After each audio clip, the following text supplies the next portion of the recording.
The wallpaper reeks of ammonia and mothballs. All right, cool. All right, well let's get into it. Let's talk about the film.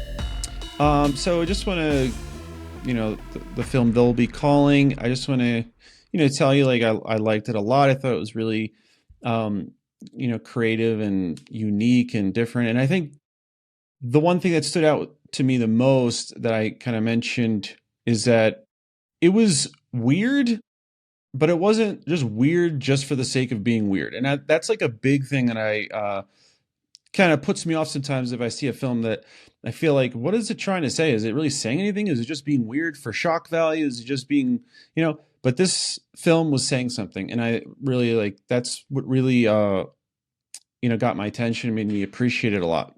So before we get into talking about the film itself, I just want to hear from both of you. If you can introduce yourselves, tell me a little bit about you and how you got into filmmaking and acting. Yeah, Gunnar, Either do you one. want to go first? Sure, sure. My name is Gunnar Applebaum. I'm a filmmaker in Detroit, Michigan. I've been interested in filmmaking probably my whole life, like since I was maybe like 6 years old, but I've gotten to pursue it much more over the past couple of years because I'm a film student at the College for Creative Studies in Detroit. So I'm getting to build my colleague connections and my little group to help me with these projects. But yeah, I've been interested in film forever, and it's been great getting to do more and more of it. Awesome. How about Angelina? Yeah, I'm also a filmmaking student at the College for Creative Studies. I guess acting was sort of like a something that I did like sort of on the sidelines, along with film. I guess they're both kind of like in that same realm right now. I used to take theater, so I've kind of been in for each of like our student films. I've kind of appeared in a little bit, in some of them. So it just kind of happened to be that Gunnar really liked my performance in some of them, and he chose me to be the lead in this one of his. Nice. And when did you start acting? Around what age? I really didn't start acting until like my senior year of high school, so pretty recently actually. Okay, nice. Yeah, and were you also the DP I was part of it. on It this? was more of like a combined sort of thing. So it was a very uh I feel like complicated isn't the right word, but it was a very yeah, I guess I A could lot of say people doing yeah, a lot of a people lot of like different things. offering in a lot of different places. So it was like part of me, it was part of Gunner, it was part of one of our other friends, Straight and Hale. I think there might have also been somebody else. Um yeah, but no, it was like a really collective collaboration between everybody.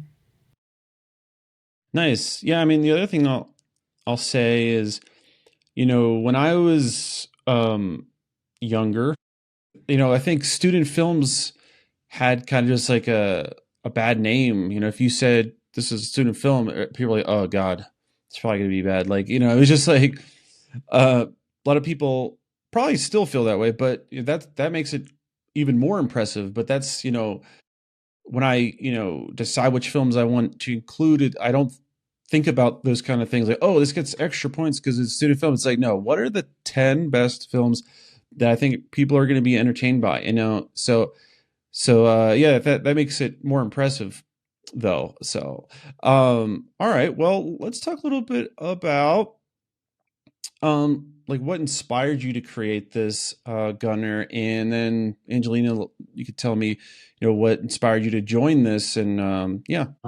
Yeah, I guess what inspired me to make this was um the idea was first kind of planted when I got the random visual of the scene that happened in the film with the phone, of the kind of like shuddering phone disappearing and appearing in front of the businesswoman, and her having to like kind of deal with the weirdness of it.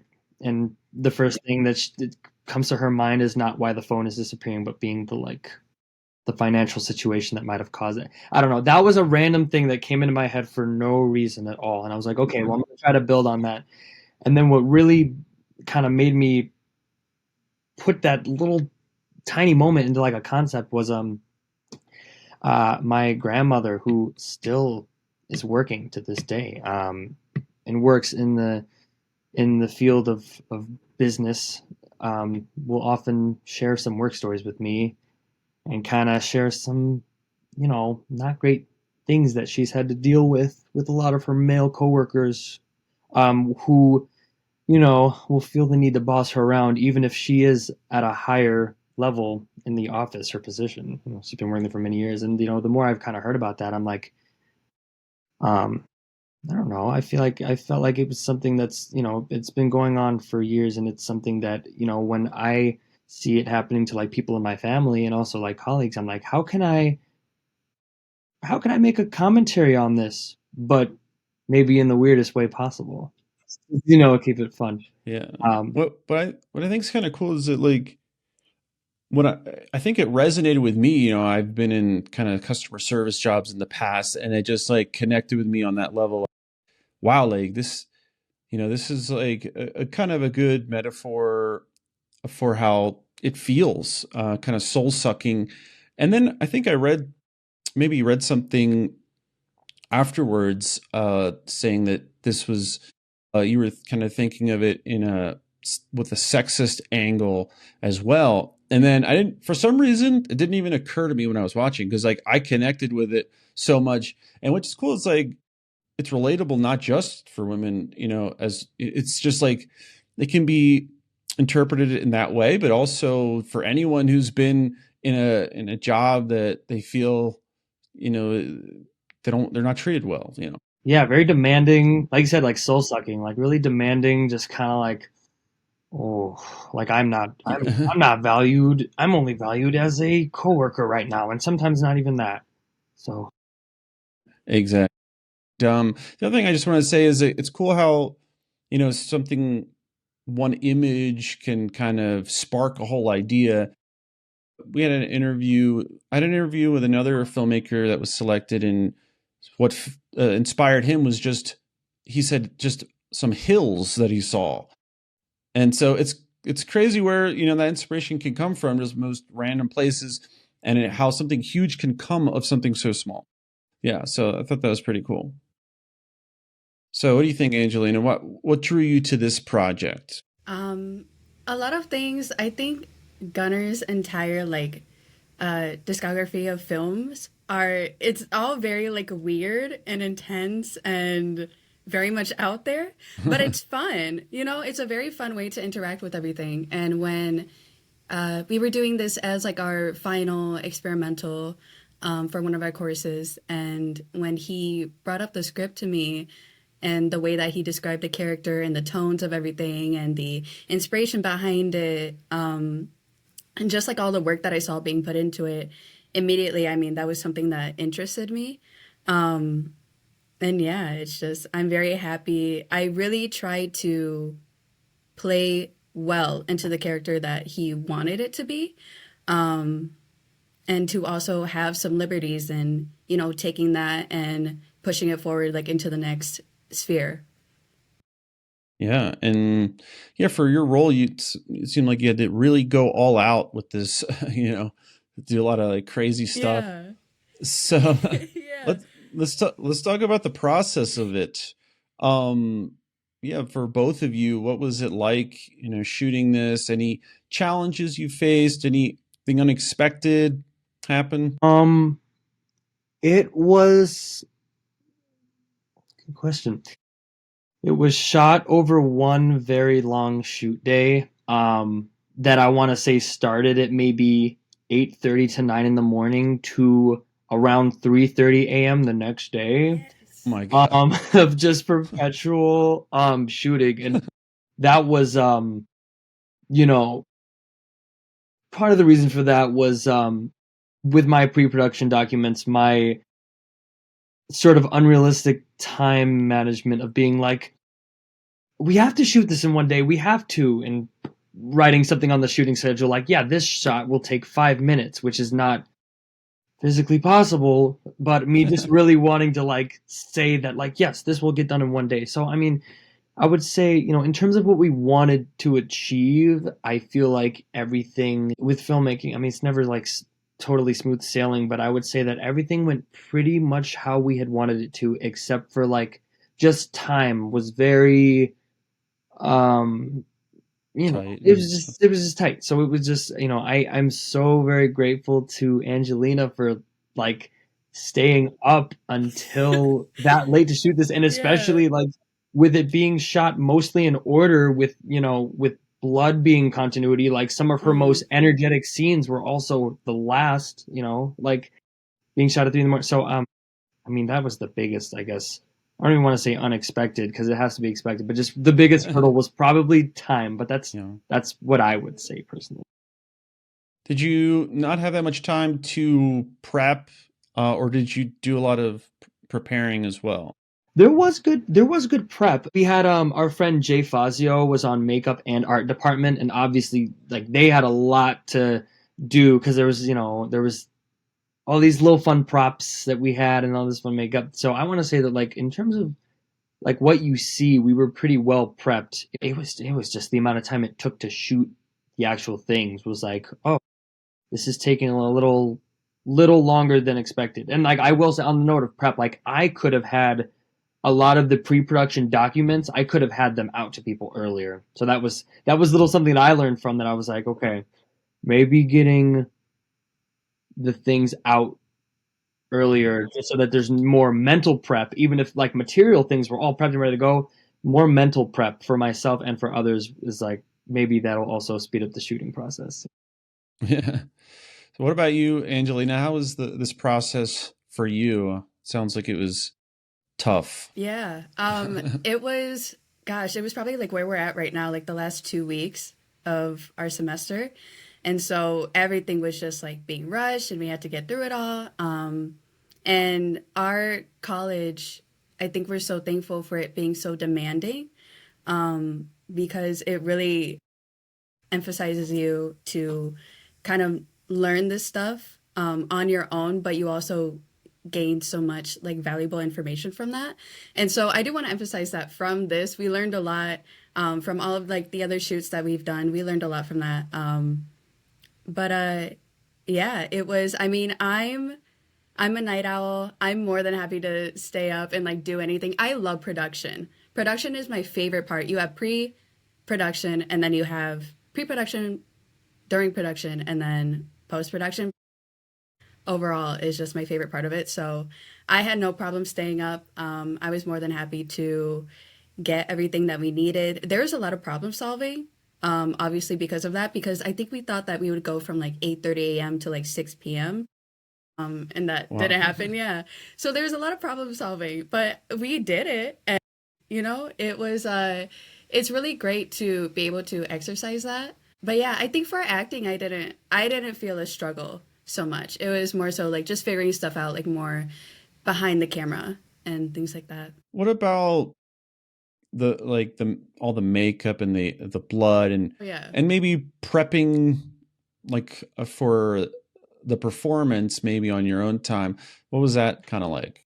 Um, I have to say, I went through a few. I feel like I remember doing like a few readings with Gunnar, maybe about like two or three before we actually began shooting. And it was mostly over like the opening monologue. We got it down to a point that we really enjoyed. And then overall, to, kind of go through that tone, I have to say the most challenging one had to be the one where I'm like smashing my face in with the phone and having a seizure. I was not used to acting that out at all, so it was very new to me. Um, but it's kind of like it's it's like you have to like let go of all of your ego in order to be able to do certain stuff like that.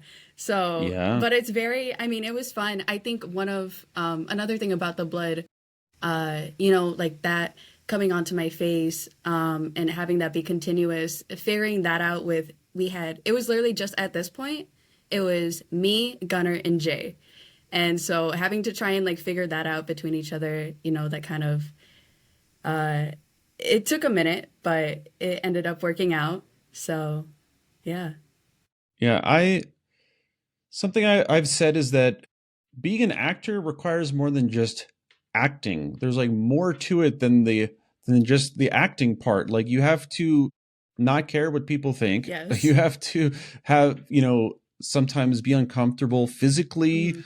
and, emotionally and be good at memorizing lines. And there's like a lot more to it than just the performance. There's like a lot of things you have to consider. Well, I'm just curious, like Gunnar, since you also acted in this, is this, do you like acting? Is this just something you wanted to do for this film, or is it something you've done before? I love acting. I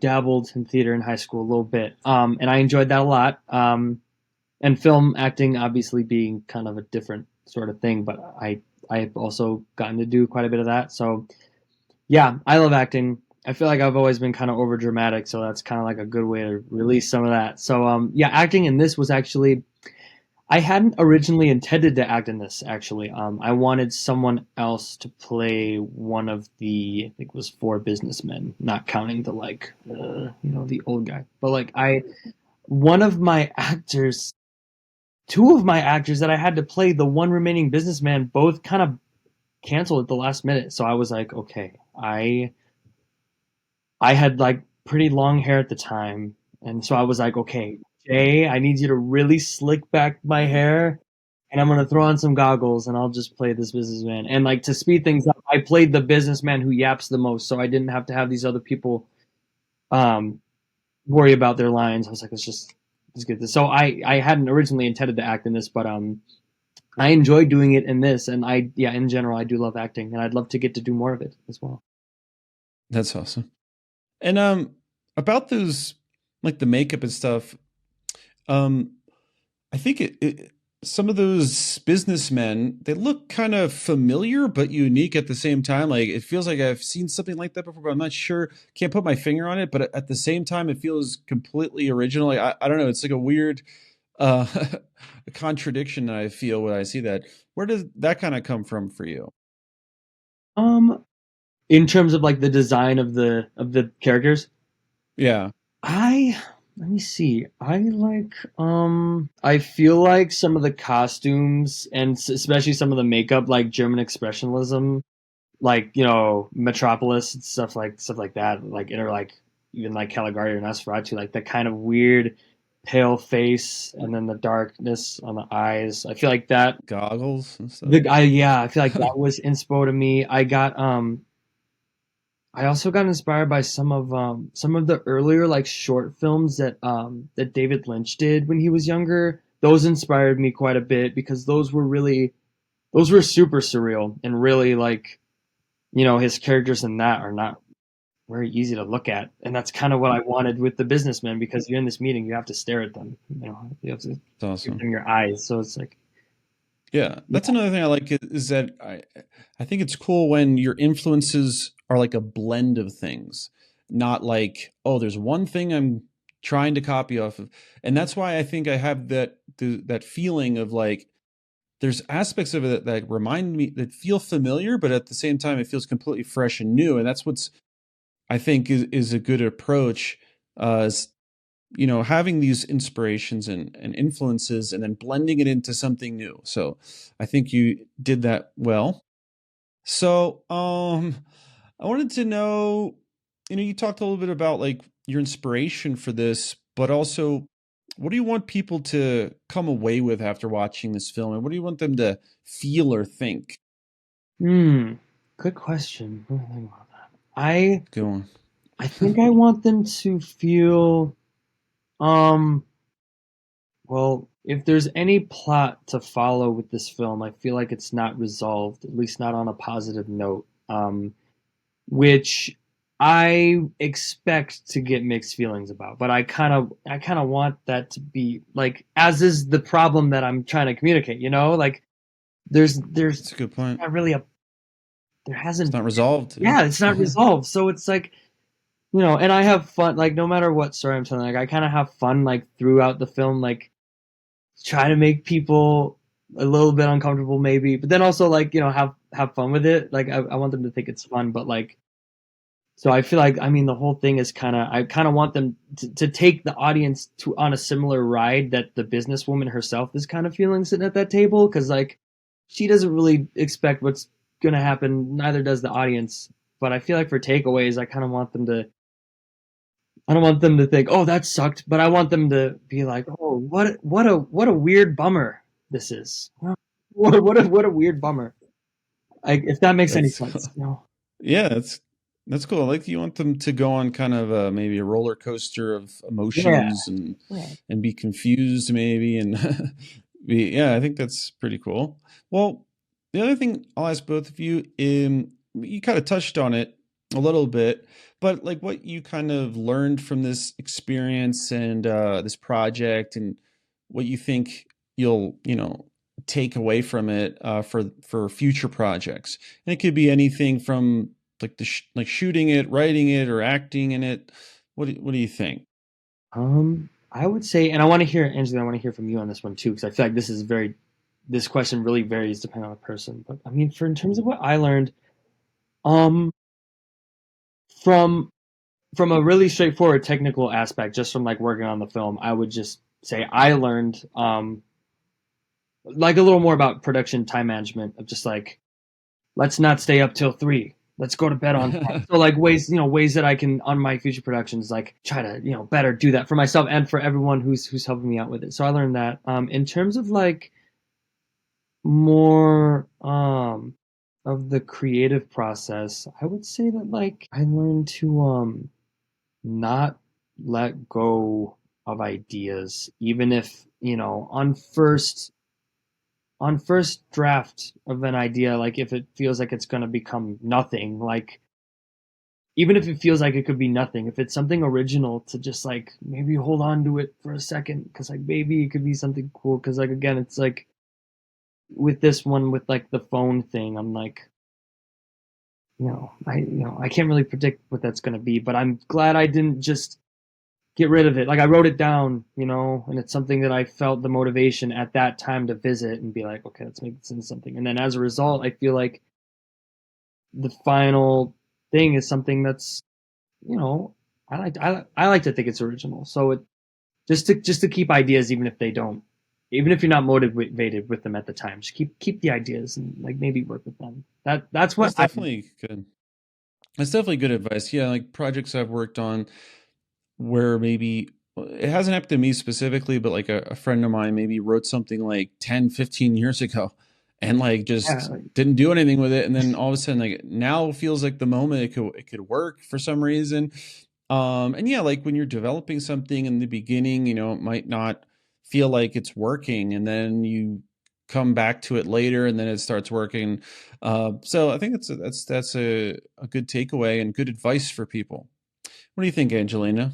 I feel like on my end of it, one of the biggest takeaways is, you know, how to be so flexible surrounding production and how to really collaborate with a bunch of people and how, when people are so passionate about something, they'll offer their collaboration, not even, they can see that you're passionate about it and they're also passionate about it. And I feel like that's something to also consider. And for any filmmakers or anybody in any field, when you have these sort of things where you have to, maybe shoot later, something goes wrong and you have to shoot later than you plan to or anything like that, and you have to work something out, it really puts to the forefront like how passionate are you about this and how badly do you want this.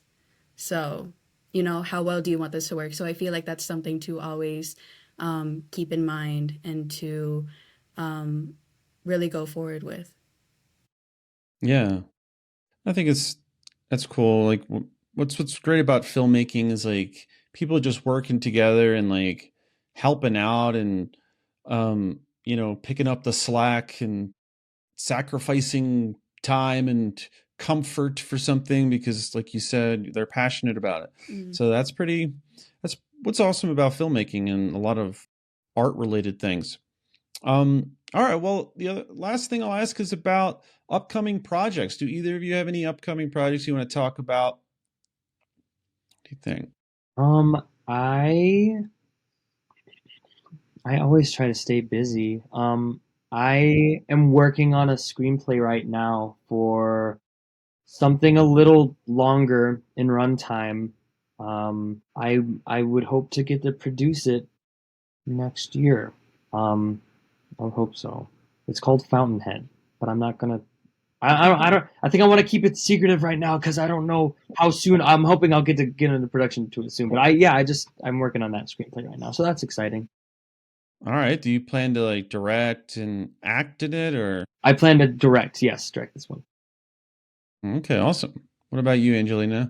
I have something that I'm working on right now, also as a screenplay, but also for my experimental, that I may ask if Gunnar can act in. Maybe. Oh. So, but yeah, definitely. And don't let Gunnar fool you because he's always busy with something. There's always something, even if it's not like filmmaking, it's always something. So, Like a Halloween costume. yeah, yup. I appreciate that. Thank you. We were talking about. That was crazy. So yeah, that's awesome. Well, it was great talking to you both about this film. I think it's awesome, especially you're both, so young and already making awesome stuff like this. I look forward to seeing what else you make in the future. And congratulations, and I look forward to also seeing like the reception from people that I share it with during like the festival and see what they think and see, their reactions to it. So I'm excited about that. So yeah, it was great talking to you, meeting you both. And yeah, have a great rest of your night. Thank you so much, Dave. I really appreciate it. Thank you. Thank you No so problem. much. It was great meeting you. Yeah. You too. All right. See ya. Night. See you. Bye. You too. Bye.